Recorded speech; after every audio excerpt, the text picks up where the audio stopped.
అందరికీ నమస్కారం. ఈరోజు అత్యంత పవిత్రమైన మరియు అరుదైన రోజు. ఎందుకంటే శనీశ్వర జయంతి మరియు అమావాస్య ఒకే రోజున కలిసి వచ్చాయి. పండితుల ప్రకారం ఈ మహా సంయోగం సుమారు 13 సంవత్సరాలకు ఒకసారి మాత్రమే వస్తుందని చెప్తున్నారు. అందుకే ఈ రోజు భక్తులు ఎంతో విశేషంగా భావిస్తున్నారు.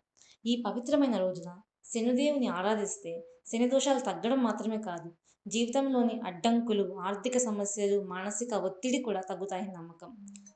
పురాణాల ప్రకారం శనిదేవుడు సూర్య భగవానుడు మరియు ఛాయాదేవికి జన్మించారు. శనిదేవుడు న్యాయానికి ప్రతీక. మన కర్మలకు అనుగుణంగా ఫలితాలు ఇచ్చే దేవుడు. చాలామంది శనిదేవుడిని భయపడతారు.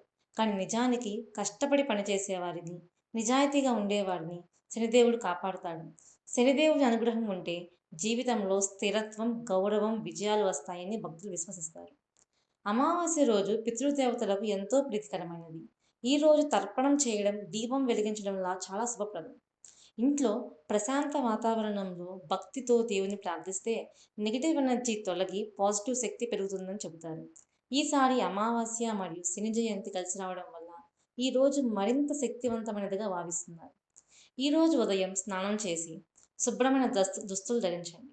శని దేవాలయాలకు వెళ్ళి నువ్వుల నూనెతో దీపం వెలిగించండి. నల్ల నువ్వులు సమర్పించండి. శనిదేవునికి తైలాభిషేకం చేయండి. అలాగే కాకులకు ఆహారం పెట్టడం, పేదవారికి దానం చేయడం ఎంతో మంచిది. ఈరోజు హనుమాన్ చాలీసా చదవడం కూడా శుభప్రదంగా భావిస్తారు.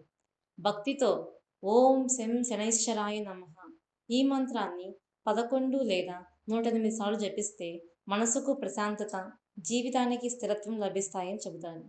ఈ పవిత్రమైన రోజున ఎవరికీ అన్యాయం చేయకండి. కోపం, అబద్ధం దూరంగా పెట్టండి. మాంసాహారం మరియు మద్యం నివారించండి. పెద్దలను అవమానించకండి. భక్తి, వినయం, దానం ఇవే ఈరోజు ముఖ్యమైన విషయాలు. భక్తులారా, శనిదేవుడు శిక్షించే దేవుడు కాదు, మన జీవితాన్ని సరైన మార్గంలో నడిపించే గురువు.